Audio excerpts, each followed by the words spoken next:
ปึ้ง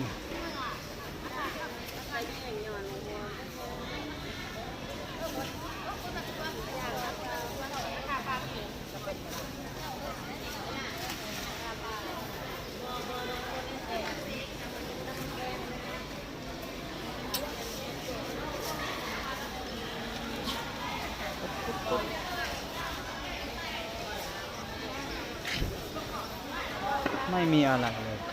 ไม่มีอะไรจะเสียอีกแล้วถามมันได้เท่าไหร่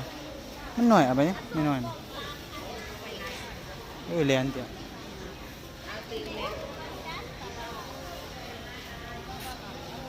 เดี๋ยวไปเกี่ยว